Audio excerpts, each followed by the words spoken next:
ইতিমধ্যে শেখ আসাদ সম্পর্কে বিস্তারিত কথা শুনেছেন, বিশেষ করে মাহমুদার যে লিখিত বক্তব্য, যেটা তার বইয়ে প্রকাশিত হয়েছে, সেই বক্তব্যে সেটা আরো পরিষ্কার হয়ে ছাত্রগণ অভ্যুত্থানে আমরা যারা জড়িত ছিলাম, সম্পৃক্ত ছিলাম, আমাদের কাছে শহীদ আসাদ নামটি একটা অত্যন্ত ভালোবাসার নাম। আমাদের এটা একটা, আমরা যে সংগ্রাম করেছি, যে আন্দোলন করেছি, সেই সংগ্রাম আন্দোলন সবচেয়ে একটা অনুপ্রেরণার নাম। শহীদ আসাদ আমাদের ইতিহাসের একটা অবশ্যম্ভাবী একটি নাম, সংযুক্ত। যতই পাঠ্যপুস্তকে নাম না থাকুক বা স্মরণ না করুক অন্য কেউ, কিন্তু শহীদ আসাদকে কেউ ইতিহাস থেকে বিচ্ছিন্ন করতে পারে না। এই দেশের স্বাধীনতার আন্দোলন বদলে দেওয়ার যে আন্দোলন, যে সংগ্রাম, সেই সংগ্রামে আসাদ অবশ্যই অমর হয়ে থাকবেন ইতিহাসে। আমরা আজকে আরেকটি ছাত্রগণ অভ্যুত্থানের পরে এখানে সমবেত হয়েছি। 24-এর যে ছাত্রগণ অভ্যুত্থান, সেই গণ অভ্যুত্থানের পরে আমরা একজন ফ্যাসিস্ট শাসককে দেশ থেকে চলে যেতে বাধ্য করি।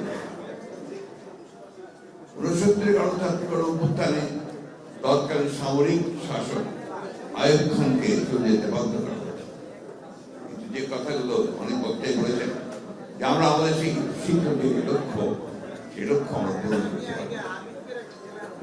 বলেছেন যে আজকে প্রায় এত বছর পরেও আমরা একটা নির্বাচন করতে পারি না। এটা একটা সামগ্রিক ব্যাপার। আমরা যারা রাজনীতি করি, আমরা চেষ্টা করি, আমরা বদলানোর চেষ্টা করি, কিন্তু দেখা যায় সবগুলো সবসময় আমরা বেড়ে উঠি না। কারণ প্রতিক্রিয়াশীল যে চক্র আছে, সেই চক্র এত বেশি তারা দৃঢ় হয়ে যান, এত বেশি করে তারা সেই বিপ্লবের বা আপনার সংগ্রামের সেই ধারাটাকে বদলে দিতে চায়।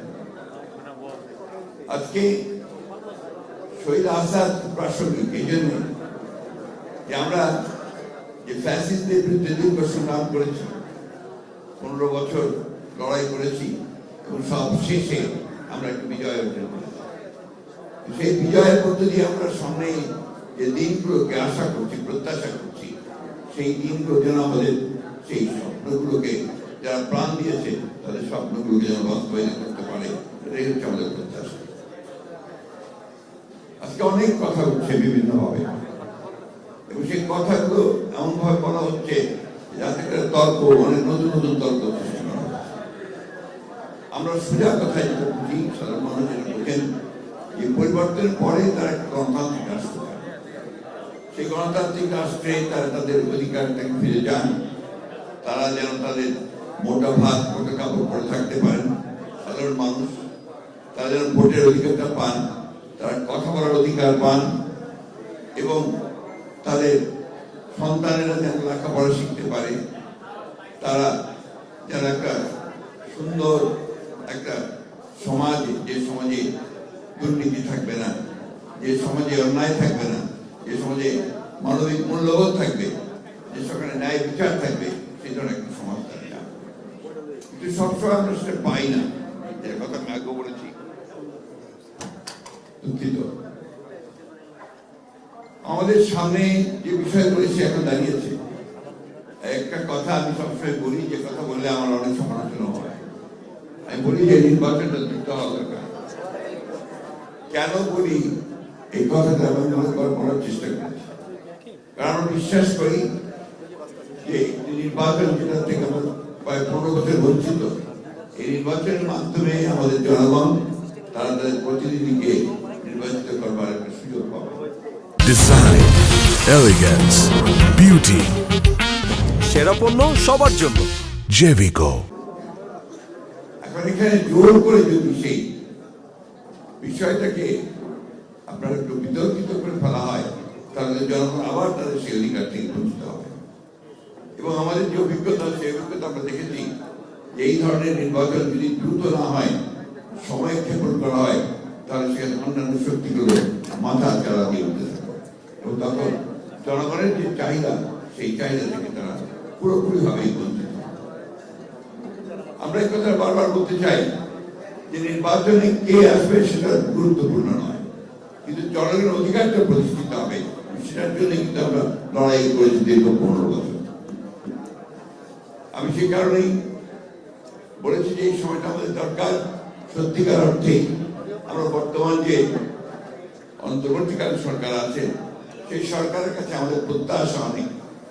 স্বাভাবিকভাবেই একটা ছাত্র গণ অভ্যুত্থানের পরে আমরা জনগণের প্রত্যাশা অনেক বেড়েছে, কিন্তু দুর্ভাগ্যজনক হলে সত্য যে এখন পর্যন্ত সমাজের যে অবস্থা দাঁড়িয়েছে, সেই অবস্থায় কিন্তু আমরা সেই ধরনের একটা ব্যবস্থা থেকে এখনো নিশ্চিত হতে পারছি না যে আমরা দেশের প্রত্যাশাগুলো পূরণ হবে। এখানে অনেক কথা আছে, প্রত্যেকটি রাজনৈতিক দলের বিভিন্ন রকম প্রোগ্রাম আছে, কর্মসূচি আছে, সেই কর্মসূচিগুলো নিয়ে তারা এগোতে চায়। একটা বিষয় কিন্তু সবাই একমত, একটা নির্বাচন হওয়া দরকার। নির্বাচনটা শুধু একটা দলকে ক্ষমতায় বসানোর জন্য নয়, নির্বাচন হচ্ছে গণতান্ত্রিক ব্যবস্থা নিয়ে যাওয়ার জন্য একটা পথ সৃষ্টি করা, একটা দরওয়াজা করা। আজকে প্রশ্ন হচ্ছে যে সংস্কারগুলো সবগুলো করে আপনার নির্বাচনে যাওয়ার প্রশ্ন, তাহলে কি আমরা 4-5 বছর ধরে অপেক্ষা করব, বা যতদিন সংস্কার সম্পূর্ণ হবে ততদিন ধরে অপেক্ষা করবে জনগণ যে তারা তাদের ভোটের অধিকার থেকে বঞ্চিত হবে? আমরা এখনো দেখছি যে আমাদের আমলাতন্ত্র আগের যে ব্যবস্থা ছিল, সেই ব্যবস্থায় তারা এখনো সচিবালয় থেকে শুরু করে সমস্ত প্রশাসনে তারা একইভাবে তাদের ভূমিকা পালন করছে, কোনো রকম উন্নত নয়।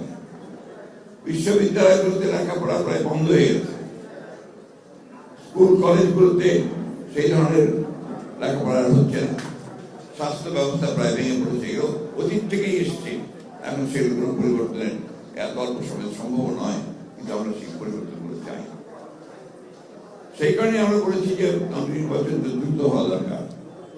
নির্বাচন দ্রুত হলে যে দল ক্ষমতায় আসবে, তার যে রাজনৈতিক যে কমিটমেন্ট টু পিপুল থাকবে, সেই কমিটমেন্টগুলো তারা পালন করার জন্য অবশ্যই দায়বদ্ধ থাকবে। আমরা এই কথা আমি গতকালও বলেছি, আমাকে একজন সাংবাদিক ভাই নিয়ে প্রশ্ন করেছেন যে অন্তর্বর্তীকালীন সরকার যদি নিরপেক্ষ না থাকে, তাহলে একটা নিরপেক্ষ সরকার দরকার হবে নির্বাচনের সময়। আমি কথা বলছি, কারণ আছে। কারণ আমরা দেখি যে বেশ কিছু বিষয়ে অন্তর্বর্তীকালীন সরকার নিরপেক্ষতা পালন করতে পারছেন।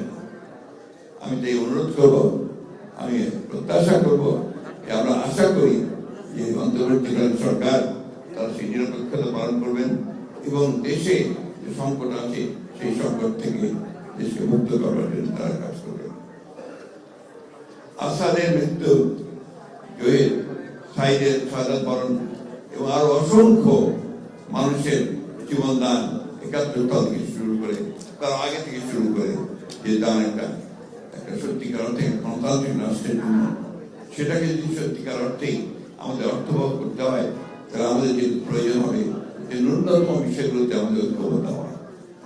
আমরা আমাদের যারা একসাথে আন্দোলন করছিলাম, ঐক্যবদ্ধ আন্দোলন করছিলাম, আমরা 31 দফা কর্মসূচি দিচ্ছি। এখন যদি কোনো পরিবর্তন করতে হয় বা পরিবর্তন করতে হয়, সেটাও সামনে আসতে পারে, কিন্তু ওটাকে সামনে রেখে কিন্তু আমরা এগোতে পারি।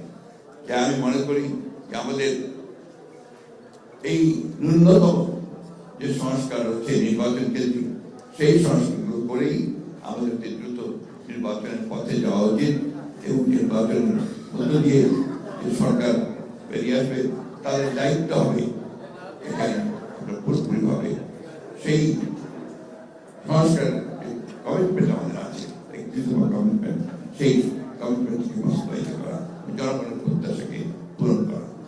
আমি বক্তব্য করবো না, আমি আগে বলছি অসুস্থ। আমি শুধু এই কথাই বলতে চাই, আসাদের রক্তকে আমরা পিতা যেতে দিতে পারি না, জুয়ের রক্তকে আমরা পিতা যেতে পারি না, সাইদের রক্তকে পিতা দিতে পারি না। সব মিলিয়ে আজকে যারা আমাদের জন্য, আমাদের ভবিষ্যতের জন্য তারা প্রাণ দিয়েছেন, সেই তারা চেয়েছিলেন, যে স্বপ্ন ছিল, সেই স্বপ্নগুলি যেন আমরা বাস্তবায়িত করতে পারি, সেই জন্য একটা ঐক্য গড়ে তুলে আমরা যেন সেটা অর্জন করতে পারি, সেই চেষ্টাই আমাদের করতে হবে। আমাদের সকলকে অনেক ধন্যবাদ।